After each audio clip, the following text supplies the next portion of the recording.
جیسا کہ آپ سب لوگ جانتے ہیں کہ Voice Stories entertainment and information channel آپ لوگوں کے انٹرٹینمنٹ کے لیے ہی بنایا گیا ہے۔ میری یہ کوشش ہے کہ اس چینل پر دلچسپ کہانیاں، انٹرٹینمنٹ کے مختلف واقعات اور جرنل اینڈ امپورٹنٹ انفارمیشن اپنے سامعین کو مہیا کر سکوں۔ قتل کا راز یہ کہانی یہ نام ظاہر کرتا ہے کہ جیسے یہ کہانی کوئی تھرلر کہانی ہو، لیکن اس کہانی میں تھرلر کے ساتھ ساتھ خوفناک واقعات اور مقامات کا ذکر بھی ہے۔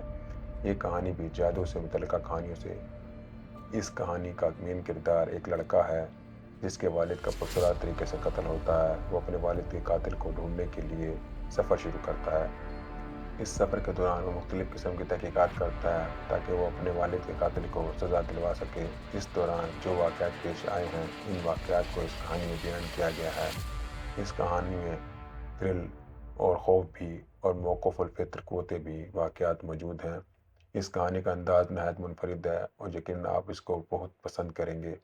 اب میں اس دلچسپ کہانی کے پہلے حصے کا ایک چھوٹا سا تعارف سامعین کے لیے پیش کر رہا ہوں تاکہ وہ کہانی کو پڑھ سکیں۔ اس کے بعد کہانی کے مکمل حصے اس چینل پر اپلوڈ کروں گا تاکہ آپ اس کہانی سے لطف اندوز ہو سکیں۔ میں اپنے والدین کا اکلوتا بیٹا ہوں۔ منہ میں سونے کا چمچ لے کر پیدا ہوا، اس لیے مجھے غم و روزگار کوئی بھی فکر نہیں تھی۔ میرے والد کا کاروبار ملک کے طویل عرض دور تک پھیلا ہوا تھا۔ ان کا شمار ملک کے ممتاز تاجروں میں ہوتا تھا۔ کروڑوں اور اربوں کی جائیداد کے علاوہ نقدی کی صورت میں بھی کافی بڑی رقمیں ملکی اور غیر ملکی بینکوں میں جمع تھی۔ میرے والد نے بے حد ایماندار اور اچھی شہرت کے مالک تھے۔ حکومت کے بااثر حلقوں میں ان کی معروف اور معزز شہری کی حیثیت سے جانا جاتا تھا۔ مجھے مستقبل یعنی فیوچر کا کوئی اندیشہ نہیں تھا۔ میرے والد کی خواہش تھی کہ مقامی تعلیم حصول کے بعد مجھے فنی و تجارتی تعلیم کی غرض سے بیرون ملک بھجوائیں تاکہ میں تجارت کے تمام فنوں کو سیکھ کر ان کا کاروبار سنبھال سکوں، لیکن قدرت کو ان کی خوشی کی تکمیل منظور نہیں ہوئی۔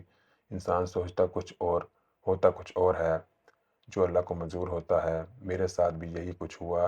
میں گریجویشن کرنے کے بعد بیرون ملک جانے کی خاطر تیاری کر رہا تھا کہ میرے والد صاحب کی اچانک موت نے سارے خواب چکنا چور کر دیے۔ پل بھر میں سارا نظام دھرم برہم ہو گیا، ساری خوشیاں یکایک ختم ہو گئیں، ہر فرد پریشان ہو گیا۔ والدہ اس صدمہ سے متاثر ہو کر بیمار ہو گئیں۔ والد صاحب کی اچانک موت سے میرے کاندھوں پر غم اور ذمہ داریوں کا بوجھ پڑا تو میرے حواس باختہ ہو گئے۔ میری سمجھ میں نہیں آتا تھا کہ میں ایک ہی وقت میں بیمار ماں کی تیمارداری کے فرائض اور ساتھ اتنا بڑا کاروبار کیسے سنبھالوں۔ مجھ پر جو بیتی اس کی تفصیل بڑی دردناک ہے، اگر سناؤں تو بہت وقت جائے گا۔ میرے والد کی موت بھی روپ نگر کے پہاڑی علاقے میں ہوئی۔ وہ ایک تجارتی کنونشن میں شرکت کی غرض سے وہاں گئے تھے۔ ان کا قیام وہاں کے سب سے اعلیٰ ہوٹل میں تھا جہاں کئی غیر ملکی بھی مقیم تھے۔ ہوٹل کے انتظامیہ اور سیکورٹی اپنے معزز مہمانوں کو دیکھ بھال اور انتظامات کی طرف سے پوری طرح چوکس تھے، لیکن والد صاحب جب اپنے قیام کے تیسرے دن اپنے کمرے میں مردہ پائے گئے تو سب یہی حیران رہ گئے۔ پولیس کی ابتدائی تفتیش اور پوسٹ مارٹم کی رپورٹ میں والد صاحب کی موت کو انتہائی پرسرار بنا دیا۔ وہ اپنے بستر پر شب و خوابی کے لباس میں لقمہ اجل بنے تھے۔ کمرے میں کسی قسم کا افراتفری کوئی علامت نہ تھا۔ ہر شے اپنی اصلی حالت میں موجود تھی۔ سوٹ اور سفری بیگ کے علاوہ الماری میں رکھے ہوئے ضروری کاغذات، قیمتی چیزوں کو بھی ہاتھ نہیں لگایا گیا تھا اور نقد بھی موجود تھی۔ کمرے کا دروازہ بھی اندر سے بند تھا۔ ہوٹل کے انتظامیہ کو اس حادثے کا علم اس وقت ہوا جب والد صاحب کی ہدایت کے مطابق انہوں نے صبح انہیں جاگنے کی خاطر انٹرکام پر کال کی۔ دوسرے ذریعے بھی اختیار کیے۔ ہوٹل کے مینیجر کے بیان کے مطابق کوشش کے باوجود جب اندر سے کوئی جواب نہیں ملا تو انہیں پریشانی ہوئی اور پولیس کو بلایا گیا۔ ذمہ دار افسروں کی موجودگی میں ڈپلیکیٹ چابی سے کمرہ کھولا گیا۔ جب ایک ڈاکٹر نے ان کی موت کی تصدیق کی تو پولیس کے اعلیٰ حکام بھی حرکت میں آ گئے۔ ماہرین نے موت کے اسباب تلاش کرنے کی ہر ممکن کوشش کی۔ تمام ممکنہ پہلوؤں کو پیش نظر رکھ کر ایک شے کو کھنگالا گیا، لیکن لاش کے پاس ایک 16 فٹ لمبے کچے دھاگے کے سوا کچھ نہ تھا۔ برآمد ہو سکا وہ دھاگا انسانی خون سے پوری طرح رنگا ہوا تھا، لیکن حیرت انگیز یہ بات تھی کہ بستر کی اجلی چادر پر خون کا ایک قطرہ بھی نہیں تھا اور نہ ہی کوئی ایسی نشانی نظر آئی جس سے اندازہ لگایا جا سکتا ہے کہ مرنے سے پہلے والد صاحب نے بچنے کی کوئی کوشش کی ہو یا نہ کی ہو۔ جس ڈاکٹر نے ابتدائی رپورٹ پر والد صاحب کو مردہ قرار دیا، اس نے دبی زبان میں اس خدشے کا اظہار کیا کہ مرنے والے کے جسم کی حالت دیکھ کر یہی معلوم ہوتا ہے کہ جسم کا سارا خون نچوڑ لیا گیا ہو۔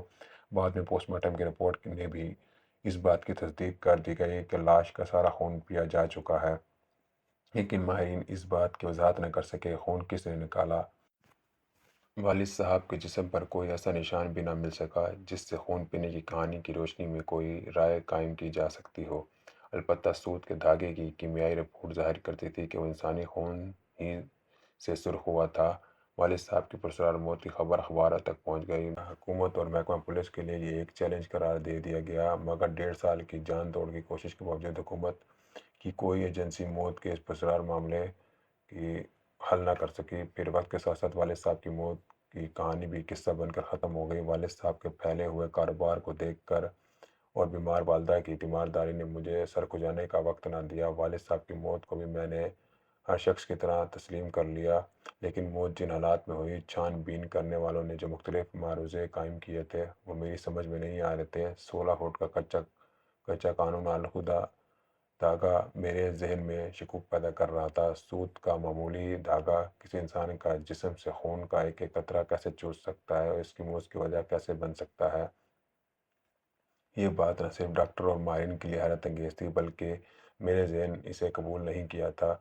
اس ضمن میں ذاتی طور پر میں نے جن بین الاقوامی شہرت یافتہ ماہرین سے رابطہ قائم کیا، وہ بھی اس بات پر متفق نہیں تھے۔ موت کی وجہ کچھ اور ہے جو سامنے نہیں آئی۔ بہرحال میں نے اس بات کا ارادہ کر لیا ہے، جب تک اپنے والد صاحب کی موت کی وجہ نہ جان لوں آرام سے نہیں بیٹھوں گا۔ روپ نگر میں میرا آنا اسی سلسلے میں ایک کڑی تھا۔ میں نے مرکزی بازار کے کسی بڑے ہوٹل یا ریسٹورنٹ میں ٹھہرنے کے بجائے اس علاقے میں 2 کمروں کا ایک مناسب مکان کرایہ پر حاصل کر لیا تاکہ ہنگاموں سے دور رہ کر پوری توجہ سے پراسرار عوامل کی چھان بین کر سکوں۔ یہ کہانی نہایت دلچسپ ہے۔ جب آپ اسے سنیں گے تو آپ بہت زیادہ لطف اندوز ہوں گے، کیونکہ اس کہانی کا ہر کردار حقیقت پر مبنی محسوس ہوتا ہے۔ مجھے یقین ہے کہ اس کہانی کے تمام حصے سننے بغیر آپ رہ نہ سکیں گے، لیکن کہانی سے مکمل طور پر لطف اندوز ہونے کے لیے ضروری ہے کہ آپ اس کہانی کے تمام حصوں کو مکمل طور پر سنیں۔ اس کہانی کے تمام حصوں کو سننے کے لیے چینل کو سبسکرائب کریں اور بیل آئیکن کو ضرور کلک کریں تاکہ آپ کو ہر قسط کا نوٹیفیکیشن بر وقت مل سکے۔